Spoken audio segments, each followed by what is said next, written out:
리틀 도서관 책 먹방 책 맛보기. 저는 밥도 먹고 책도 먹습니다. 그래야 몸도 마음도 정신도 영혼도 자라니까요. 저는 책이 재미납니다. 지금까지 몰랐던 것을 새롭게 알게 되는 기쁨이 큽니다. 그런데 책을 읽을수록 제가 모르는 것이 무궁무진하다는 걸 깨우치게 됩니다. 다양한 책을 읽다 보면 저 자신을 깨게 하는 파동을 만납니다. 다양한 책은 다양한 파동으로 저에게 다가옵니다. 어떤 파동은 은은하고 잔잔합니다. 또 어떤 파동은 죽비 소리와 같이 놀라게 합니다. 그런 파동들을 즐기고 함께 노는 것이 저의 책 읽기입니다. 수준이 천차만별인 다양한 책은 각계각층의 다양한 사람과 다르지 않습니다. 그래서 가리지 않고 다가오는 대로 인연 닿는 대로 수준이 높낮은 다양한 책들과 친분을 기꺼이 즐겁게 쌓아나갑니다. 이런 책 읽기의 즐거움은 심신이 모두 행복할 수 있는 힘을 키워주는 듯합니다. 일상을 윤택하게 읽어가는 걸음이 될 때도 있습니다. 그래서 이렇게 리틀 도서관 채널을 걸고 책 먹방 책 맛보기를 즐기면서 하고 있는지도 모르겠습니다. 행복한 사람은 설사 불우한 처지에 놓이더라도 불행에 잠식당하지 않습니다. 불행을 잘 승화시킬 수 있는 역량이 내재해 있는 사람이 진정 행복한 사람입니다.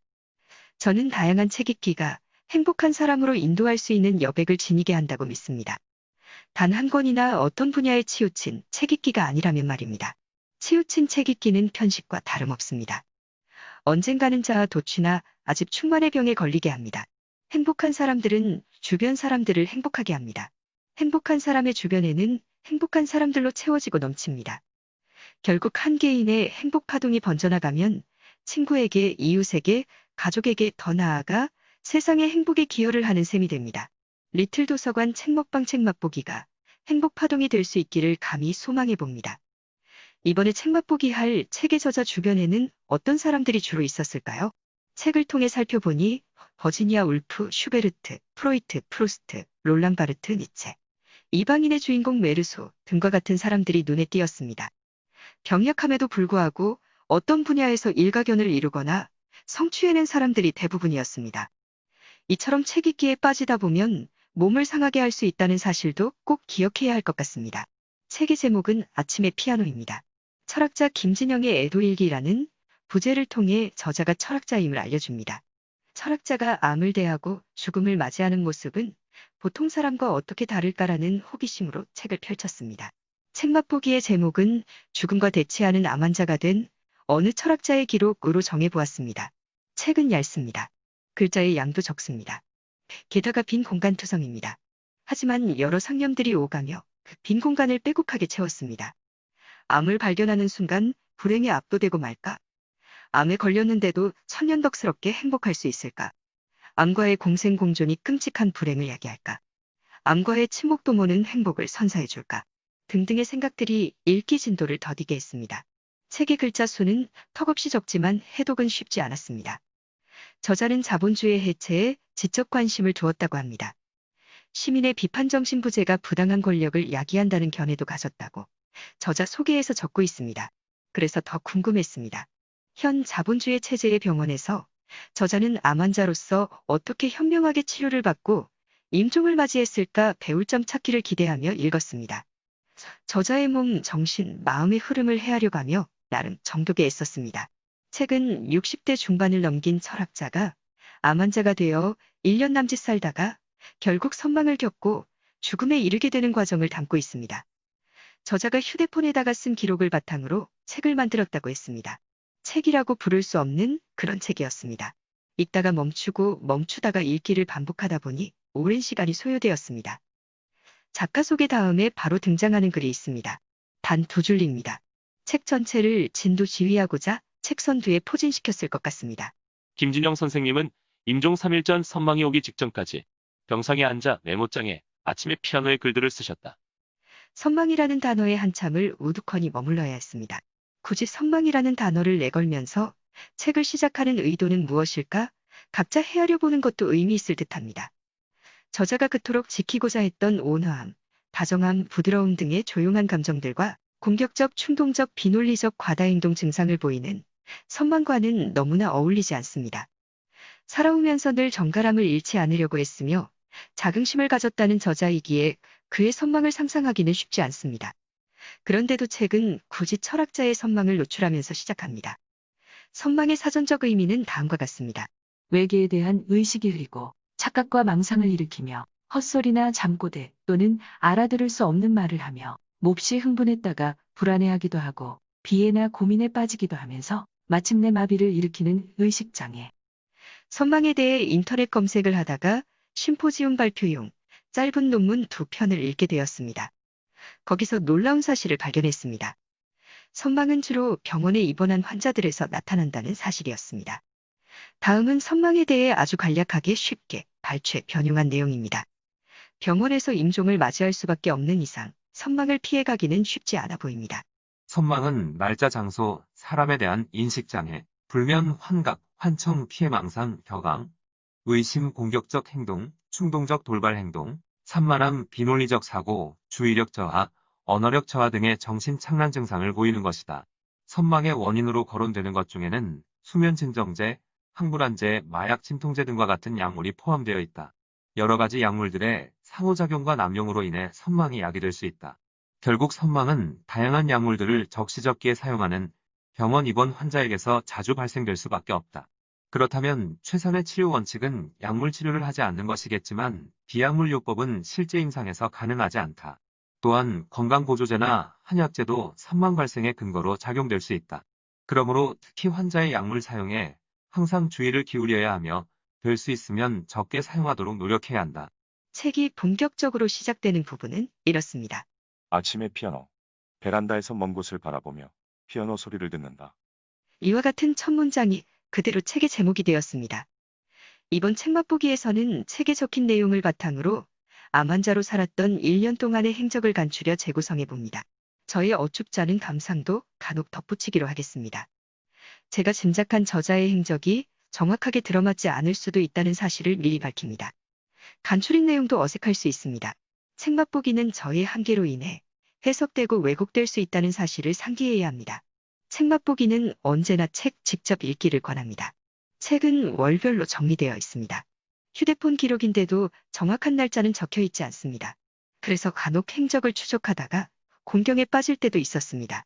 책은 저자의 사후에 출간되었으므로 수정, 첨가, 삭제 등의 편집이 훨씬 유연하게 이루어졌을 듯합니다. 간추려서 재구성한 이야기를 시작합니다. 2017년 7월. 암 선고를 받는다.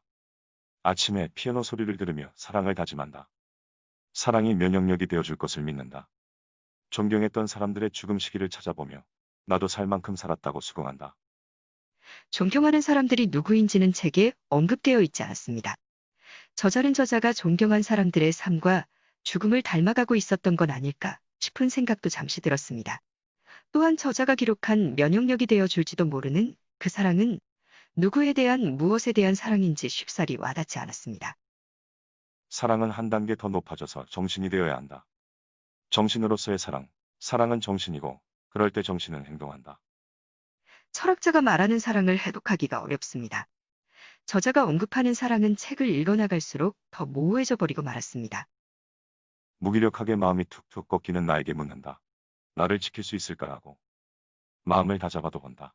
살아있는 동안은 성실하게 책임과 의무를 다하리라고. 정신을 바짝 가다듬는다. 지금부터 오로지 사랑의 행동만을 하리라고. 친구들과 함께한 충령산 개울가에서 혼의 기록을 남긴다. 사는 건 늘 새로운 삶을 꿈꾸는 것이었다라고. 암의 존재를 알아챘지만 여전히 컬럼을 쓴다. 카프카의 희망이라는 칼럼을 쓰면서 희망도 품어본다. 차도 운전하고 음악도 듣는다. 아직 암 환자라는 실감이 나지 않는다. 꿈 같다. 저절로 나아질 것 같은 몸의 신비한 힘에 기대보기도 한다. 트럭에서 야채를 산다. 페이스북을 읽는다. 공원 산책을 한다. 북한산 산행을 한다. 낙엽들을 휴대폰으로 찍는다. 버지니아 울프의 책을 읽는다. 암과의 투병 중에 책 출간을 전제한 기록을 남기기로 결심한다. 존재의 위기에 처한 이들이 조금이나마 성찰과 위안의 독서가 될 수 있기를 바라는 마음으로. 기록은 사랑이며 사랑은 희망이므로. 한 번만 더 살 수 있는 기회가 주어지기를 바라는 간절한 마음도 가져본다. 충령산 휴양림에서 밤을 보내고 아침을 맞는다. 계곡에 앉아 생이 음악이라는 것을 안다. 정성으로 마시면 큰 병을 물리친다는 영유한 생수가 있는 곳을 찾아 나선다. 이번 날짜를 기다리며 불안 속에 무심하다. 부드러운 문 리버의 선율을 들으며 부드러움을 잃지 않기를 다짐한다. 슈베르트의 보리수를 들으며 살고 싶다고, 일하고 싶다고 욕망한다. 여러 가지 검사를 위해 입원을 한다. 그날 아침 은밀하게 커피를 즐기고 담배를 음미한다. 암이라는 엄혹하고도 무심한 팩트에 기록으로 맞서기로 한다. 병원에서 검사를 받으면서 지쳐간다. 무기력해진다. 행복의 근원은 밖이 아니라 내 안에 있다고 말한 프루스트의 말을 떠올리며 마음을 다잡는다. 하지만 여태껏 상상해보지 못한 삶을 마주하고 의기소침해진다. 병원에서 기죽어 있다가 집으로 돌아왔다. 커피를 들고 앞마당 벤치에 앉는다. 혼자서 암 환자로서의 삶을 껴안기로 한다. 아무것도 빼앗기지 말고 모든 것을 지켜내며 삶을 꼭 붙들기로 한다. 미뤄왔던 일들에 대한 의무와 책임을 수행하기 위해 더 오래 살아야겠다고 마음먹는다. 나만을 위한 한 권의 책을 쓰고 싶어 했던 롤랑 바르트를 이해하며 나만이 쓸 수 있는 한 권의 책을 써야 하지 않을까 계획을 세운다. 식이요법을 위해 청결한 채소를 먹는다. 모든 것을 걸고 싸워보기로 한다. 춤추듯 병과 대적하기로 한다. 내 몸이 나만의 것이 아니고 관계들 속의 내 몸이라는 것을 안다. 환자로서의 정체성과 주체성을 확실히 한다. 공원을 걸으며 긴 아침 산책을 한다. 마음껏 울게 하소서 노래하는 핸델의 사라반드를 듣는다. 아침마다 체중을 달고 거울을 본다. 얼굴빛이 나날이 밝아지는 나를 발견한다. 환자로서도, 가족의 일원으로서도, 사회 구성원으로서도 주체적인 성실함을 잃지 않을 것을 다짐한다. 프로이트의 유머와 니체의 명랑성을 상기한다. 암과 싸우지 않고 암을 잘 떠나보내기로 한다. 자긍심을 갖고서 암과의 이별을 웃으면서 즐겁게 하기로 한다. 그동안 받은 은혜에 보답하는 시간을 벌기 위해. 암 선고를 받은 7월의 저자는 암과 싸우지 않는 즐거운 이별을 꿈꾸고 있습니다. 암은 저자의 몸 안에 둥지를 틀고 있습니다. 암과의 이별은 자신의 몸과의 이별을 의미할 수도 있습니다. 몸과의 이별은 곧 죽음을 의미합니다. 그런데 어떻게 싸우지 않고 암만을 떠나보낼 요량을 하는지 이해가 되지 않았습니다. 그것도 웃으면서 즐겁게. 방법은 있습니다. 암이 저절로 스스로 흔적 없이 사라져준다면 싸우지 않는 이별이 완성될 듯도 합니다. 저자는 그런 방법을 이미 알고나 있는 듯 기록을 남기고 있습니다. 프로이트와 니체가 가르쳐 주기라도 했을까요? 암이 이별을 원하지 않는다면, 결단코 떠나기 싫다고 하면 어떤 즐거운 전략을 이 철학자는 시도하게 되는지 지켜보기로 합니다. 다사다난했던 한 달이 흘러가고 이제 8월이다. 만개한 꽃들을 보며 아침 산책을 한다. 나는 지나친 감정주의자임을 자각한다. 행동을 먼저 하는 것으로 감정의 균형을 잡는다. 아무리 막막해도 일상만이 길이다라는 생각으로 일상을 철저하게 유지한다. 더불어 환자로서 주체적으로 읽고 기록하기로 한다. 환자도 사랑의 마음을 가진 아름다운 주체임을 잊지 않는다. 아침에 녹즙을 마시고 산책을 나간다. 산책로 앞에 차를 세우고 잠시 음악을 듣는다. 짧은 글을 퇴고하다가 멈춘다. 내일의 진료 예약을 떠올리니 마음이 무겁다. 사진과 차트를 앞에 둔 판결이 기쁨을 주었으면 바란다. 병원에 갈 채비를 하면서 차오르는 눈물을 참는다. 지금까지의 삶을 계속 살 것인가? 아니면 전혀 다른 삶을 살 것인가? 오로지 결정은 홀홀 단신이 된 자신이 내려야만 한다. 산책 중에 구토를 한다. 불안해진다. 돌아와서 현미죽을 먹는다. 된장에 묻힌 우렁이 맛있어서 그릇을 다 비운다. 위기의 증상은 아닌 것 같아 안도한다. 아이를 역까지 태워준다. 아침부터 컨디션이 좋다. 하루 종일 몸이 가볍다. 청탁받은 일도 하고 헬스북도 열어본다. 나의 강의를 녹취해 올려놓은 글을 본다. 나만의 언어, 나만의 목소리에 도취되어 가슴이 울컥해진다. 환자 노릇하느라 무기력하게 보내는 시간에 대한 분노. 일하고 싶은 흥분과 욕구 때문이었는지 저녁에 피곤이 몰려온다. 장 발작 때문에 화장실을 들락거린다. 현미를 씹는 일도 힘겨워 물에 말아 겨우 한 그릇을 때운다. 밤 산책을 나온다. 자유를 그리워한다. 자신의 병은 암이 아니라 비겁해진 정신이라고 단언한다. 자기 연민으로 서성인다. 무소속자로 살아왔던 그동안의 삶을 돌아본다. 한 번도 중심이 없었던 나에게 병이 중심이 되었음을 인정한다. 이제 병에 소속되었다. 그 삶을 향해 준비해야 한다. 삶의 향연에 초대받은 손님답게 우아하게 살고자 한다. 녹즙을 마시고 아이를 태워준다. 돌아오는 길에 가라앉지 않는 구토감을 달랜다.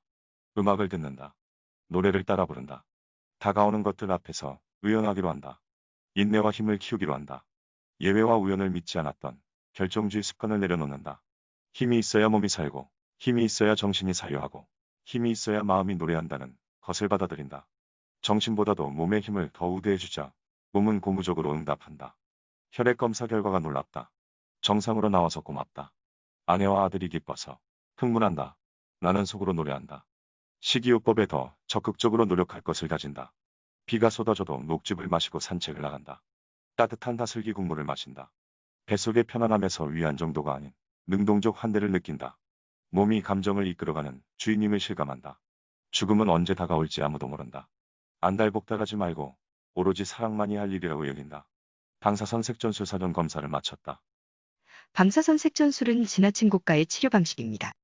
방사성 물질을 주입해 종양을 직접 괴사시키는 것입니다. 안전성과 유효성이 아직 덜 입증되었지만 가족은 권하지 않을 수가 없었을 듯합니다. 고비용이므로 사랑과 신뢰를 환자에게 확신시키기에는 더없이 충분한 치료 방식이기 때문입니다. 저자는 생의 기쁨을 위해 고비용 치료 방식을 기꺼이 수용합니다. 그런데 어찌된 일인지 병원 측에서 방사선보다 항암제 치료를 권한다. 항암제가 더 유효하다며 그를 친절하게 설득한다. 그는 항암제 치료를 받아들인다. 그는 암을 영영 떠나보내기로 마음을 굳힌다. 드디어 암을 공격하는 날의 아침, 병원 테라스에 앉아 달고 깊은 커피를 마신다. 성스럽고 아름다운 세상으로의 복귀를 꿈꾼다. 저자는 2달 남짓 동안 성심성의껏 식이요법을 실천하고 운동을 게을리하지 않았습니다. 그랬더니 암이 주춤했습니다. 몸이 몰라보게 좋아졌습니다. 그 좋아진 몸에 화답하는 방식이 전투적입니다. 병원에서는 몸이 좋아졌으니 공격적 치료를 해보자고 권합니다. 병원의 권고를 물리치기는 절대 쉽지 않습니다. 저자는 열심히 가꿔온 자신의 좋아진 몸을 다시 괴롭히는 전략을 수용하고 맙니다. 투병은 옳지 않다고 했던 저자가 암에게 무차별 공격을 퍼붓는 전략을 용인합니다. 암을 몸에서 완전히 깨끗하게 지우고 싶은 그 이별 욕망을 충분히 이해하고도 남습니다. 60대 중반을 넘어선 저자는 나중에 이때의 욕망을 절제했더라면 하고 후회하지 않았을까 싶습니다. 되돌릴 수 없는 자신의 몸을 인식하고 땅을 치고 통곡이라도 하고 싶은 심정이 되었을 상황도 상상됩니다. 방사선이든 항암제든 둘 다 암과의 공생공존을 염두에 두지 않는 치료 방식입니다. 몸속의 암이 배반감을 느꼈은 칙합니다. 식이요법과 산책으로 성실하게 몸을 다스리고 추스리는 그에게 암은 공생의 악수를 건넸을 듯합니다. 하지만 그런 암을 외면하고 냉정하게 돌아섰습니다. 암을 완전 무결하게 처단하는, 깔끔하게 없애버리는 암과의 전쟁을 선포합니다. 의학적 전문 지식이 없는 저는 터무니없는 생각을 해봅니다. 저자가 암과 사이좋게 지내보자는 우정의 손을 내밀었다면 어땠을까 하고 말입니다. 지난번에 책 맛보기한 빌 브라이슨의 바디라는 책이 떠올랐기 때문입니다. 빌 브라이슨은 암 그 자체로 죽기보다는 암 치료 때문에 많은 사람들이 죽는다는 사실을 일깨워 주었습니다. 자신만의 살기를 찾는 자에게 순순히 배반당해줄 생명체는 없을 듯합니다. 적정한 때를 기다리며 제습격을 노리는 것은 당연한 이치입니다. 서로 배반과 공격을 주고받다 보면 양쪽 모두 피폐해져 가는 것은 기정사실일 것입니다. 그러다가 결국 둘 모두 재기불능의 처참한 몰락에 이르게 되겠죠. 순간의 선택이 운명을 가릅니다. 하지만 살고자 하는 욕망 앞에서 현명한 선택은 쉽지 않아 보입니다. 암과 투병하는 환자로서 병원에 얽매여 살 것인지, 암과 친목도모를 꾀하며 공존하는 일상을 영위할 것인지 저 스스로에게 물어봅니다. 과연 제가 삶의 질이 더 나은 쪽을 알아챌 수 있는 능력이 있을지도 의문입니다. 그리고 저의 선택을 과연 가족들이 지지해 줄지도 장담할 수 없습니다. 내 몸은 나의 것만이 아니라 관계 속의 내 몸이라고 이 책의 저자도 말했으니까요. 그 관계의 최선의 최상의 의도가 오히려 삶의 질이 떨어뜨리는 길로 내몰 수도 있겠구나 하는 생각을 해봅니다. 7월에는 암의 급습을 당했습니다. 8월에는 그 암을 향해 공격적 치료에 들어갔습니다. 철저한 식이요법과 성실한 산책이 암을 공격할 정도의 체력을 길러주었기 때문입니다. 이제 9월이 되었습니다. 꿈들이 동요 속의 나뭇잎 배처럼 여겨진다. 엄마 곁에 누워도 자꾸 생각나는 나뭇잎 배처럼 지금도 내 안에 꿈이 떠다니고 있다. 대체 치료를 적극적으로 꾀하면서 본격적이고 체계적인 글쓰기 시작을 계획한다. 그런데 병원을 찾게 된다. 간호사가 혈액을 뽑아간다. 수액대를 끌고 병동 복도를 걷는다. 아내는 물건을 챙기러 잠깐 귀가했다. 9월의 기록은 위의 내용이 전부입니다. 다시 병원에 입원하게 되었다는 사실만 추측할 수 있습니다. 저자는 자신의 계획대로 본격적 글쓰기를 시작했기에 휴대폰 메모를 제쳐둔 것일까요?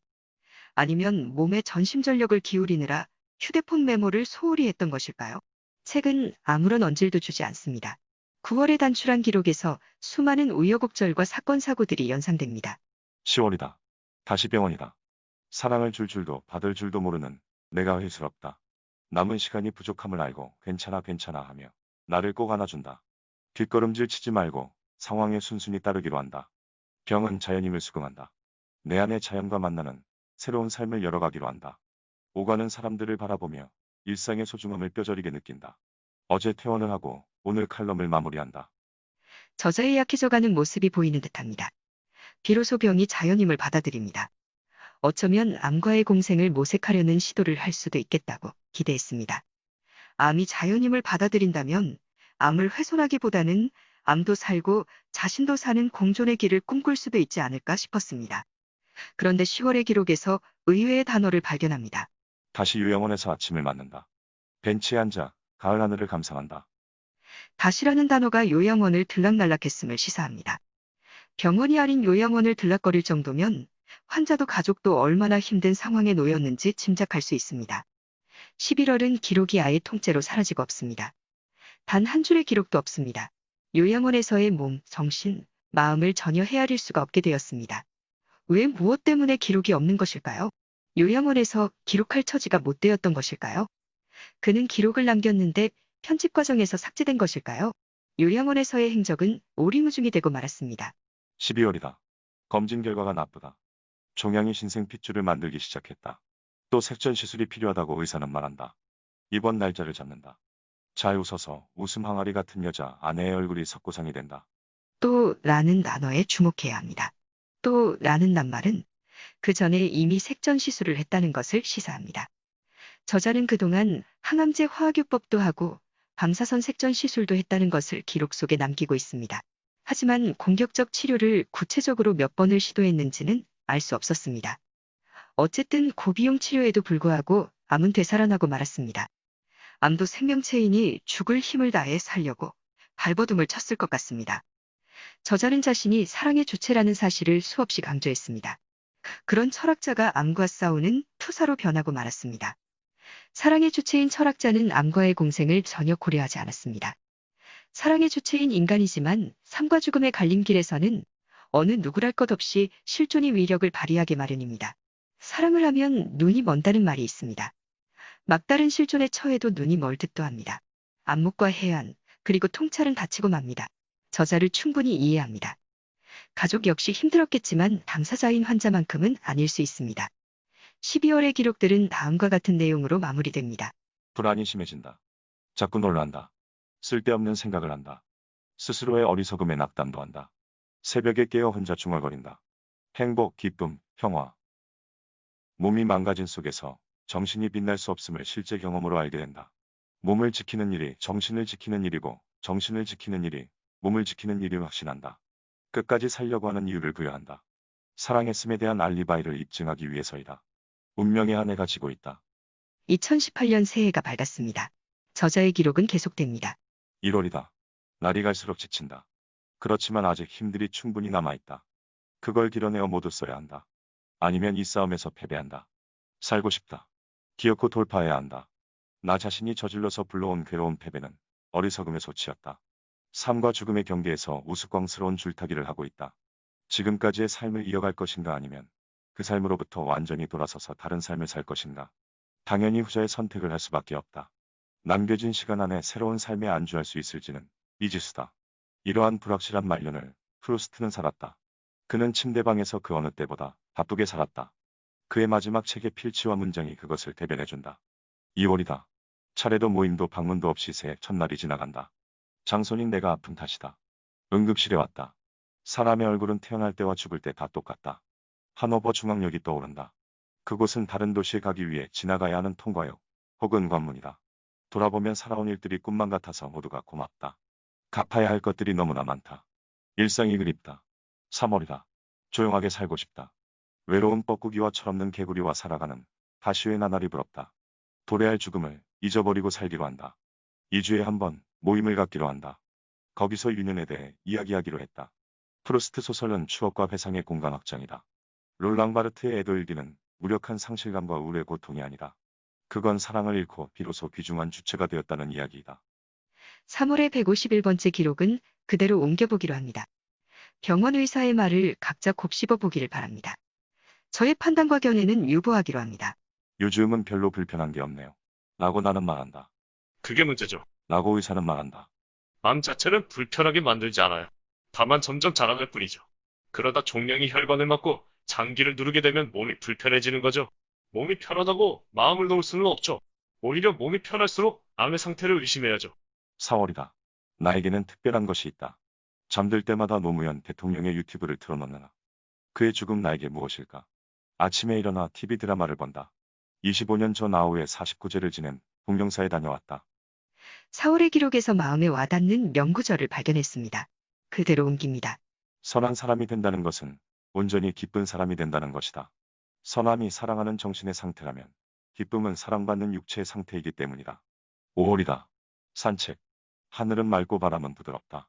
삶은 또 하루 제 갈 길을 간다. 노인병원. 휠체어에 앉은 백발의 노파가 고개를 들고 코발트빛 허공을 올려다본다. 생은 덧없어 가지만 또 둬야 한다. 소멸은 안타깝지만 덧없음이 없으면 저 빛나는 생의 찬란함 또한 어떻게 존재할 수 있을까? 6월이다. 응어리는 남겨두기로 한다. 나는 무력한 휴화산일 뿐이다. 뜨거운 마그마들이 내 안에 부글거린 적도 있었지만 나는 늘 나를 주관한다. 그래서 늘 내게 머물지 못하고 나를 지키지 못한다. 나는 분명 그보다 더 많이 공부했지만 스승은 내가 아니라 오히려 그다. 부끄러운 일이다. 어쩌면 꽤 많은 시간이 내 앞에 남아있는지도 모른다는 예감. 그렇다면 지금과는 다른 삶의 자세가 또한 마련되어야 하지 않을까. 병원 벤치에 앉아있다. 날은 맑고 병원 앞마당에는 햇빛이 가득하다. 사랑에 대해서, 아름다움에 대해서, 감사에 대해서 말하기를 멈추지 않기. 천상병에 관해 쓴 칼럼이 만족스럽다. 나의 존재 자체가 축복이고 그래서 사랑받을 자격이 충만함을 알게 하고 경험케 한 부모님에 대한 기억. 군포병원으로 면역 항암제를 맞으러 가는 길. 꽉 막힌 고속도로에서 어머니를 강렬하게 그리워한다. 병원 가는 아침, 차창 밖에 작은 카페의 테라스가 보이자 테라스에 앉아 뜨거운 커피를 마시던 때의 행복감과 자유를 강렬하게 떠올린다. 산책길. 갑자기 가슴이 충만해진다.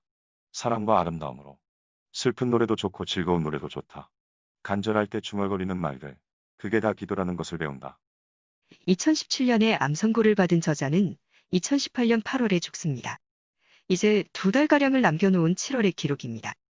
그는 여전히 산책을 하고 카페를 찾고 정치와 철학을 이야기하고 있습니다. 7월이다. 글쓰기는 나를 위한 것이 아니라고. 그건 타자를 위한 것이라고 나는 말했다. 병중의 기록들도 마찬가지다. 이 기록들은 나를 위한 것이 아니라 내가 떠나도 남겨질 이들을 위한 것이다. 나만을 지키려고 할 때 나는 나날이 약해진다. 타자를 지키려고 할 때 나는 나날이 확실해진다. 병원에 다녀왔다. 결과가 안 좋다. 기대를 걸었던 면역 치료는 소용이 없었다. 종양은 그 사이 더 자랐다. 입원 지시를 받았다. 돌아오는 길에 저녁 산책을 했다. 세상은 여전히 아름답다. 나는 이 세상을 마지막까지 사랑할 것이다. 병원 벤치에서 먼 하늘을 본다. 주말 오후 카페 테라스에서 시간을 보낸다. 왼쪽 고관절이 불편하다. 걸을 때마다 통증이 있어 오래 걷기가 힘들다. 보행이 생이다.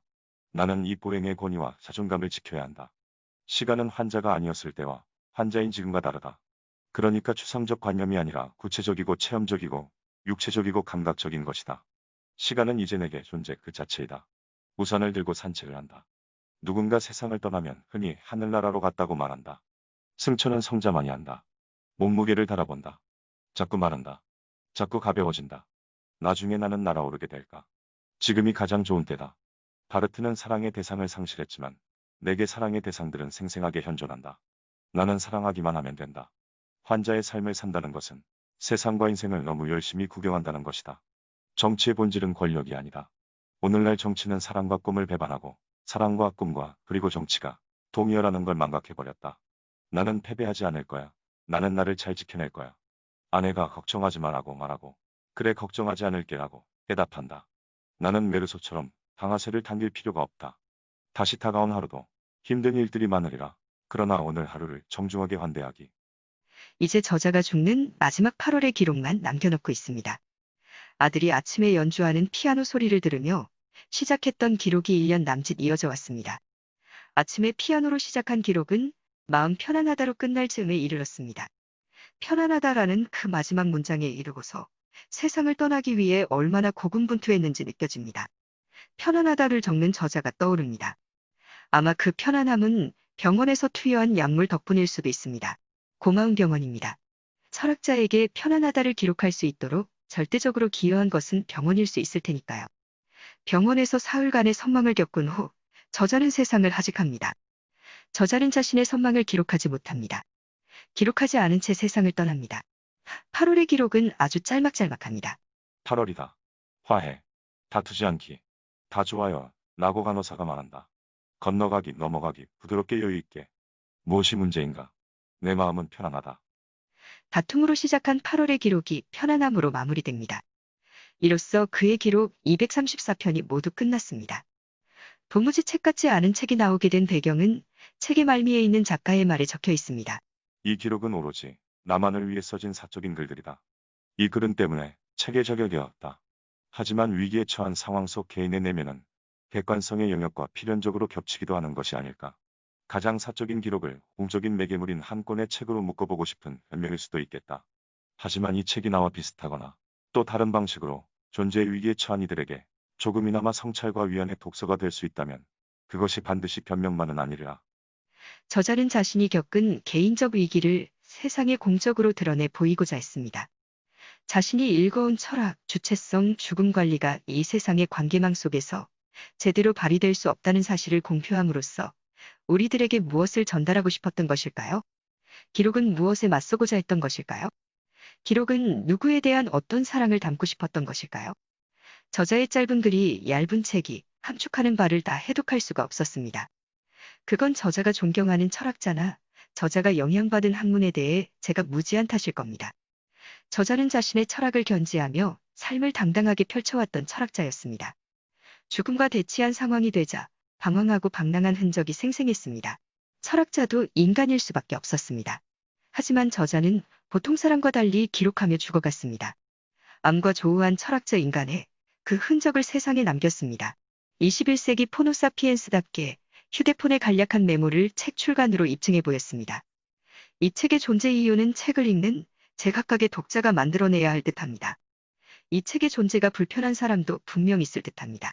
책은 빈 공간, 적은 글자 양에서 저자의 쇠약한 기운을 여실히 드러내 보입니다. 심신의 미약함을 극복하려는 삶의 의지가 책 전반에 깔려 있습니다. 죽음을 세상에 내보이는 기록을 하기로 결정했으니 어쩔 수 없이 죽음을 포장할 수밖에 없었을 듯합니다. 기록이 자연스러운 죽음, 죽고 싶은 죽음, 죽어지는 죽음과는 거리를 두게 했을 가능성도 있어 보입니다. 하지만 책의 행간과 빈 여백에서 세상이 굴러가는 세태를 읽고 얼핏 인간의 본질을 본 듯도 합니다. 이것이 저자의 솔직한 기록이 고마운 이유입니다. 오랜 시간이 소요된 책읽기였지만 해독도 독해도 쉽지 않았던 책이었습니다. 그러다 보니 책 맛보기 영상 만들기의 어려움에 봉착해야 했습니다. 미흡함을 무릅쓰고 업로드하자니 부끄럽습니다. 마지막으로 책에서 언급한 동료 나뭇잎배를 올리며 리틀 도서관 책먹방, 책 맛보기를 마칩니다. 지금까지 황진이었습니다.